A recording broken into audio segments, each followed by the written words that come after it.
안녕하세요. 우리의 삶 속에서 때로는 예상치 못한 고난과 마주할 때가 있습니다. 모든 것이 끝이라고 느껴지는 순간에도 희망의 실마리는 언제나 우리 곁에 숨어 있죠. 오늘 우리가 함께 나눌 이야기는 바로 그 희망의 빛을 찾아 나선 한 여인의 여정입니다. 바로 성경 속 아름다운 이야기 룻기입니다. 이 이야기는 단순한 옛날 이야기가 아닙니다. 절망 속에서도 흔들리지 않는 믿음, 조건 없는 사랑, 그리고 보이지 않는 하나님의 섬세한 섭리가 어떻게 한 개인의 삶뿐만 아니라 인류 역사 전체에 깊은 영향을 미쳤는지를 보여주는 감동적인 드라마입니다. 룻의 이야기는 오늘날을 살아가는 우리에게도 여전히 강력한 메시지를 전하고 있습니다. 그럼 이제 성경에서 가장 따뜻하고 감동적인 이야기 중 하나인 룻기의 세계로 함께 떠나볼까요? 이 이야기가 여러분의 마음에 잔잔한 울림과 깊은 깨달음을 선물해 주기를 바랍니다. 1. 시대의 배경, 절망 속에서 빛을 찾다. 룻기는 이스라엘 역사상 가장 혼란스러웠던 사사시대를 배경으로 하고 있습니다. 사사시대는 약 350년간 이어진 왕이 없던 시기였죠. 각기 자기 소견에 옳은 대로 행하였더라는 구절이 잘 보여주듯이 당시 이스라엘은 영적인 암흑기이자 도덕적으로 매우 타락한 시기였습니다. 이방신을 숭배하고 폭력이 난무하며 공동체의 질서가 무너진 혼돈의 시대였죠. 사람들은 하나님의 말씀을 잊고 각자의 욕망을 쫓아 살았습니다. 이런 상황에서 베들레헴 유다 땅에 끔찍한 기근이 찾아옵니다. 그 땅의 백성들에게는 엄청난 재앙이었죠. 먹을 것이 없어 굶주리는 상황은 생존 자체를 위협하는 절망적인 현실이었습니다. 이런 암울한 배경 속에서 한 가족이 살 길을 찾아 고향을 떠나기로 결심합니다. 그들은 바로 엘리멜렉과 그의 아내 나오미, 그리고 두 아들 말론과 기륜이었습니다. 그들은 베들레헴을 떠나 이방 땅인 모압으로 향하게 됩니다. 모압은 이스라엘의 오랜 적대국이었고 그들의 종교와 문화는 이스라엘과는 완전히 달랐습니다. 그러나 기근이라는 절박한 상황은 그들을 이방 땅으로 내몰았던 것입니다. 나오미는 익숙했던 고향 땅을 등지고 낯선 모압 땅에서 새로운 삶을 시작해야 했습니다. 그러나 그들의 고난은 거기서 끝이 아니었습니다. 모압 땅에서 남편 엘리멜렉이 세상을 떠나고 이어서 두 아들도 결혼했지만 자식 없이 연이어 죽음을 맞이합니다. 상상할 수 없는 비극이 나오미에게 닥쳐온 것이죠. 남편과 두 아들을 모두 잃은 나오미의 마음은 얼마나 황폐했을까요? 그녀는 모든 것을 잃고 절망의 깊은 나락으로 떨어졌습니다. 고향으로 돌아가려 했지만 그녀의 마음은 기쁨이라는 뜻을 가진 나오미라는 이름 대신 괴로움을 뜻하는 마라라고 불리고 싶을 만큼 고통으로 가득 차 있었습니다. 그녀의 삶은 모든 희망이 사라진 듯 보였습니다. 그러나 바로 이 절망의 한가운데서 희망의 씨앗이 조용히 뿌려지고 있었으니 그것이 바로 며느리 룻의 선택이었습니다. 이 룻의 위대한 선택, 어머니가 가시는 곳에 나도 가고. 나오미의 두 며느리는 오르바와 룻이었습니다. 두 사람 모두 모압 여인이었습니다. 남편들을 잃고 홀로 된 시어머니 나오미는 며느리들에게 다시 재혼하여 자신들의 삶을 살아가라고 권합니다. 너희는 각기 너희 어머니의 집으로 돌아가라. 여호와께서 너희에게 은혜 베푸시기를 원하며 죽은 자와 나를 선대한 것 같이 너희도 선대하시기를 원하노라. 이것은 나오미가 며느리들을 진심으로 사랑하고 아꼈기 때문에 내린 결정이었을 것입니다. 처음에는 두 며느리 모두 나오미를 따라가겠다고 했지만 나오미의 간곡한 설득에 오르바는 결국 자신의 민족과 고향으로 돌아가게 됩니다. 오르바의 선택은 결코 비난받을 일이 아닙니다. 그것은 당시 사회에서 합리적이고 지극히 현실적인 선택이었습니다. 그녀는 자신의 미래를 위해 자신에게 유리한 길을 택한 것이죠. 그러나 룻은 달랐습니다. 그녀는 시어머니 나오미에게 어머니를 떠나며 어머니를 따르지 말고 돌아가라 강권하지 마옵소서. 어머니께서 가시는 곳에 나도 가고 어머니께서 머무시는 곳에 나도 머물겠나이다. 어머니의 백성이 나의 백성이 되고 어머니의 하나님이 나의 하나님이 되시리니 어머니께서 죽으시는 곳에서 나도 죽어 거기 묻힐 것이라. 만일 내가 죽는 일 외에 어머니를 떠나면 여호와께서 내게 벌을 내리시고 더 내리시기를 원하나이다라고 고백합니다. 이 구절은 성경에서 가장 아름답고 감동적인 고백 중 하나로 손꼽힙니다. 이 고백은 단순한 며느리의 효심을 넘어선 깊은 의미를 지닙니다. 룻은 모압 사람으로서 이스라엘의 하나님을 섬기는 것을 선택했고 자신의 민족과 가족을 뒤로하고 시어머니의 낯선 백성 속으로 들어가겠다고 선언한 것입니다. 당시 고대 사회에서 여성은 남편과 가족에게 속한 존재였고 과부가 된다는 것은 사회적 지위와 보호를 잃는 것을 의미했습니다. 게다가 이방인인 룻이 이스라엘 땅으로 간다는 것은 더욱더 고되고 힘든 삶을 의미했습니다. 그럼에도 불구하고 룻은 오직 나오미를 향한 사랑과 나오미의 하나님을 향한 믿음 때문에 이 모든 것을 감내하겠다고 한 것입니다. 이것은 참으로 급진적이고도 용감한 결단이었습니다. 그녀의 마음속에는 이미 모압의 신들이 아니라 나오미가 믿는 이스라엘의 하나님에 대한 깊은 신뢰와 사랑이 자리 잡고 있었던 것입니다. 룻은 나오미의 고통에 깊이 공감하고 그 고통을 기꺼이 함께 짊어지려는 진정한 헤세드의 사랑, 즉 변치 않는 인애의 사랑을 보여주었습니다. 3. 베들레헴, 희망의 땅으로. 마침내 나오미와 룻은 베들레헴에 도착합니다. 그들이 돌아왔다는 소식에 온 성읍이 술렁거립니다. 이가 나오미냐? 사람들은 세월의 풍파로 변해버린 나오미의 모습에 놀라움을 금치 못했습니다. 나오미는 여전히 상실감과 비통함에 잠겨 있었습니다. 그녀는 나를 나오미라 부르지 말고 마라라 부르라. 이는 전능자가 나를 심히 괴롭게 하셨음이니라. 라고 말하며 자신의 깊은 슬픔을 표현했습니다. 그녀는 모든 것을 잃고 빈손으로 돌아왔다고 느꼈습니다. 하지만 그 빈손에는 룻이라는 보석 같은 존재가 함께 있었습니다. 보이지 않는 하나님의 섭리는 이들을 통해 서서히 그 실체를 드러내기 시작합니다. 두 여인이 베들레헴에 도착했을 때는 마침 보리 추수를 시작하는 때였습니다. 이는 앞으로 그들에게 펼쳐질 풍성한 수확을 암시하는 듯했습니다. 먹고 살 길이 막막했던 룻은 시어머니를 위해 밭에 나가 이삭을 줍겠다고 말합니다. 이삭 줍기는 당시 이스라엘의 율법에 따라 가난한 자들이 생계를 유지할 수 있도록 허락된 제도였습니다. 밭 주인이 추수할 때 밭 모퉁이를 다 베지 않고 떨어진 이삭을 줍지 않으며 포도원의 열매도 다 따지 않고 남겨두어 가난한 자들이 와서 가져갈 수 있도록 하는 자비로운 법이었죠. 룻은 이러한 율법에 의지하여 이삭을 주우러 나섭니다. 놀랍게도 룻이 이삭을 줍게 된 밭은 우연히도 나오미의 남편 엘리멜렉의 친족인 보아스의 밭이었습니다. 성경은 우연히 엘리멜렉의 친족 보아스에게 속한 밭에 이르렀더라라고 기록합니다. 이 우연이라는 단어 속에 하나님의 섬세한 인도하심과 섭리가 숨어 있습니다. 룻은 자신이 어디로 가야 할지 전혀 알지 못했지만 하나님께서는 그녀의 발걸음을 정확히 인도하고 계셨던 것입니다. 4. 보아스, 인자한 구원자. 보아스는 베들레헴에서 덕망이 높고 부유한 지주였습니다. 그는 율법을 잘 지키는 경건한 사람이었을 뿐만 아니라 종들에게도 인자하고 친절한 주인이었습니다. 추수 현장을 둘러보던 보아스는 밭에서 이삭을 줍고 있는 낯선 여인을 발견하고 자신의 종에게 누구인지 묻습니다. 종은 그 여인이 모압에서 나오미와 함께 돌아온 룻이라고 알려주죠. 보아스는 룻이 시어머니를 위해 얼마나 헌신적으로 일하고 있는지, 그리고 자신의 민족과 고향을 떠나 낯선 이스라엘 땅에 온 그녀의 이야기를 듣고 깊은 감동을 받습니다. 그는 룻에게 특별한 호의를 베풉니다. 룻에게 다른 밭으로 가지 말고 자신의 밭에서만 이삭을 줍도록 허락하고 젊은 여인들이 위험하지 않도록 자신의 소녀들과 함께 다니게 하며 목마르면 언제든지 종들이 길어다 놓은 물을 마시라고 합니다. 더 나아가 식사 시간에는 자신의 식탁에서 함께 떡을 먹고 초에 적셔 먹으라고까지 권합니다.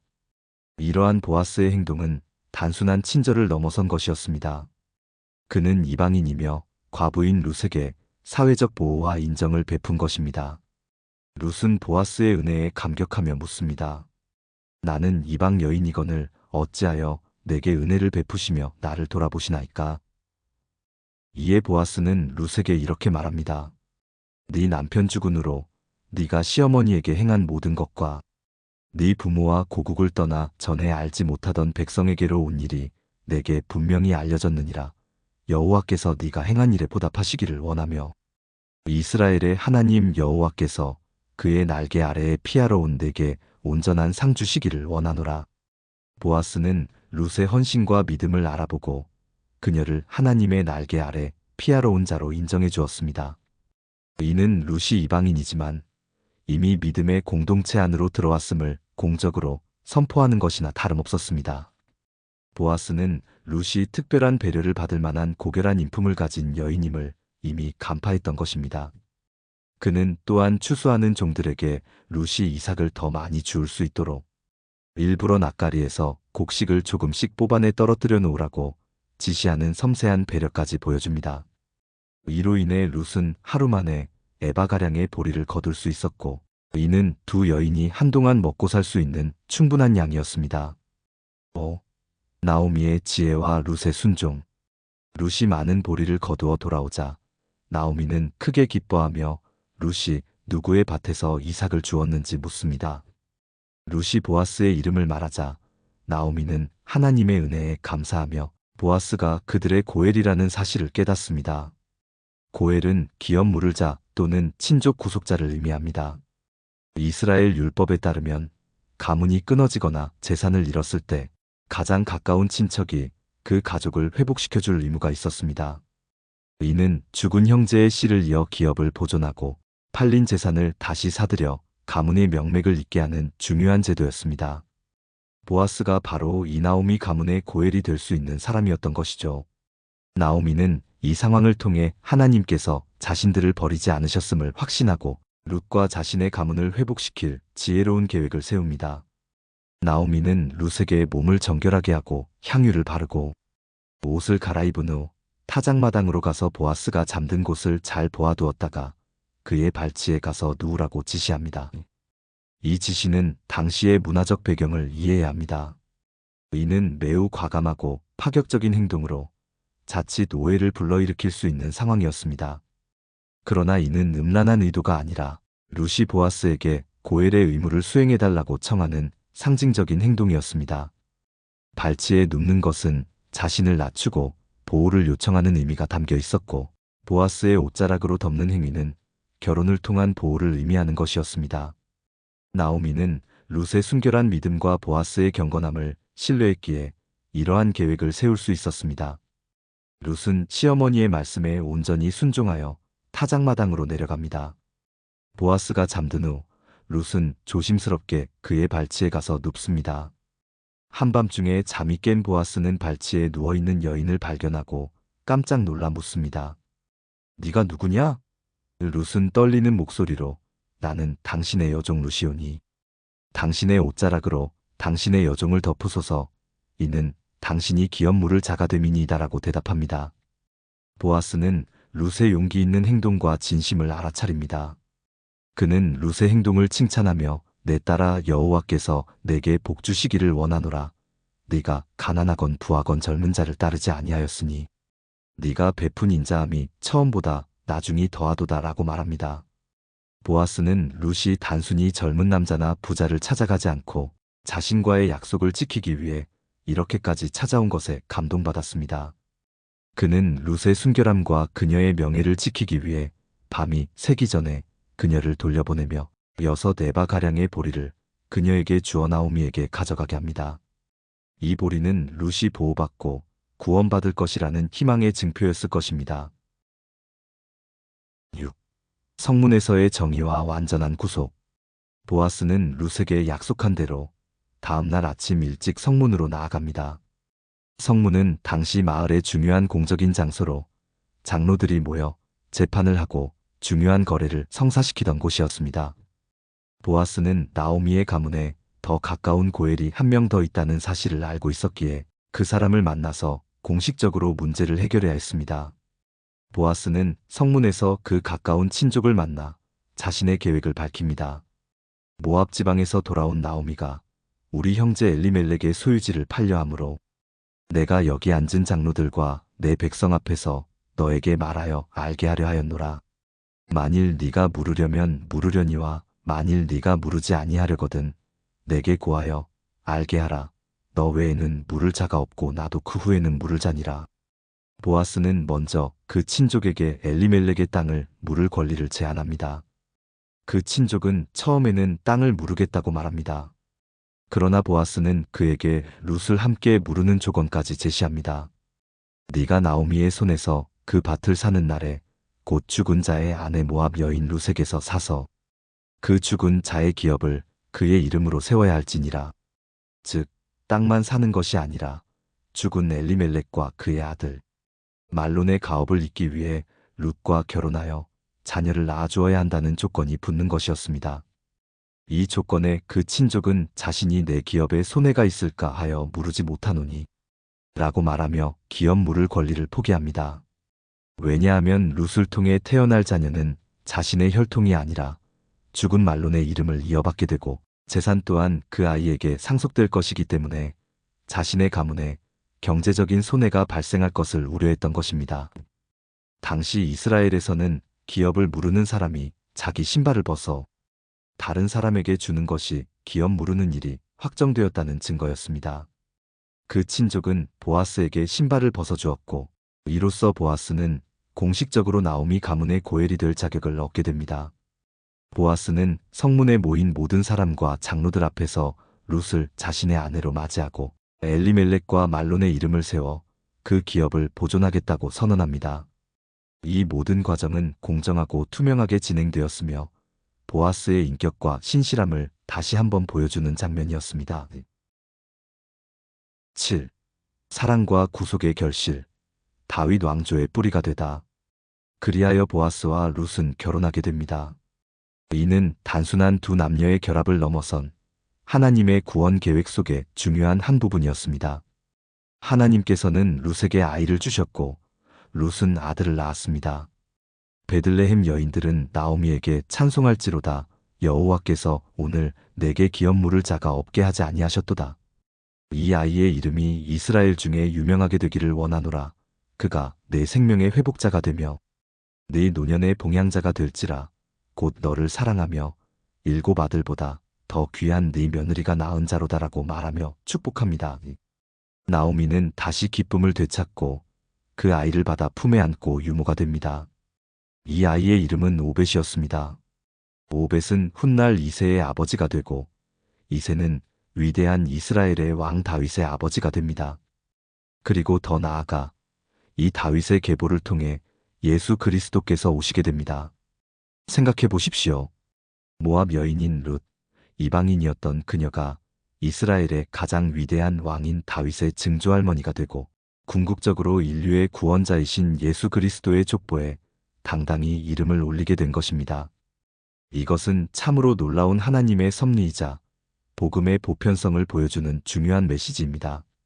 하나님은 민족이나 배경을 가리지 않고 오직 믿음과 순종하는 자들을 통해 일하신다는 것을 보여주는 것이죠.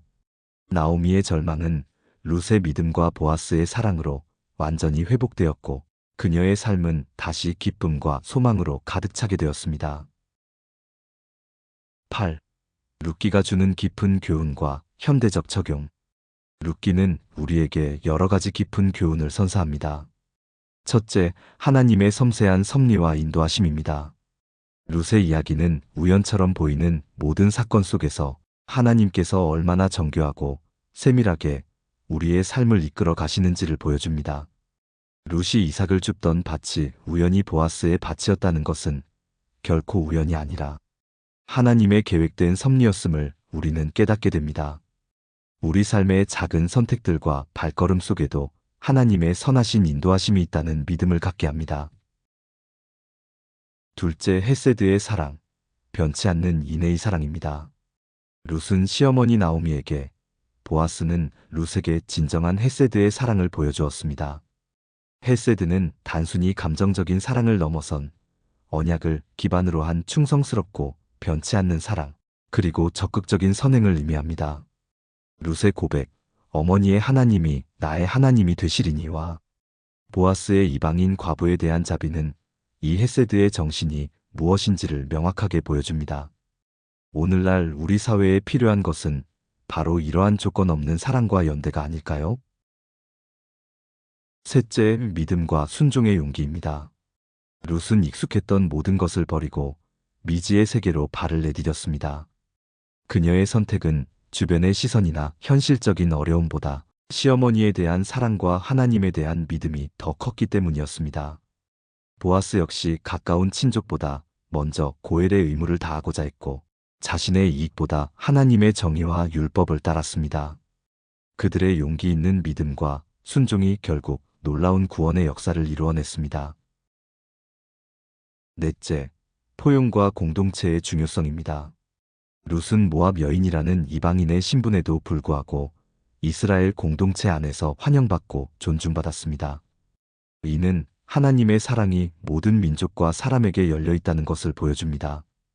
또한 보아스와 나오미를 비롯한 베들레헴 사람들은 룻을 따뜻하게 품어주며 진정한 공동체의 모습을 보여주었습니다.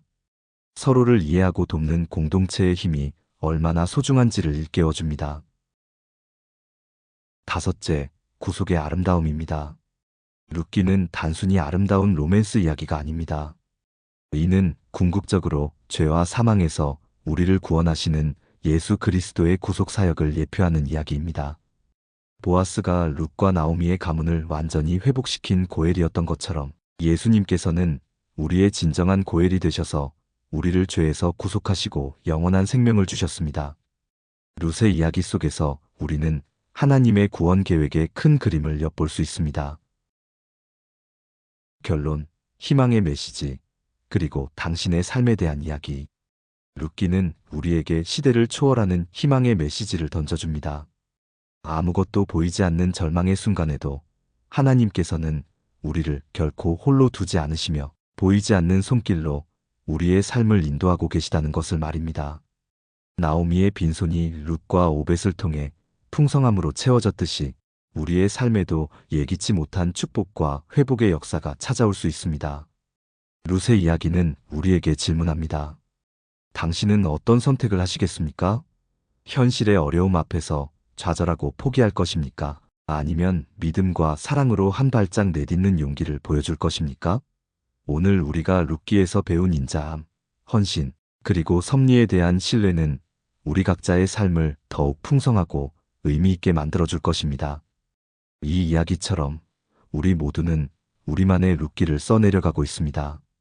당신의 삶 속에서도 하나님의 선하신 섭리를 발견하고 룻과 같은 믿음으로 아름다운 희망의 이야기를 만들어 가시기를 진심으로 축원합니다. 여러분의 마음에 평안과 사랑이 가득하기를 바랍니다. 감사합니다.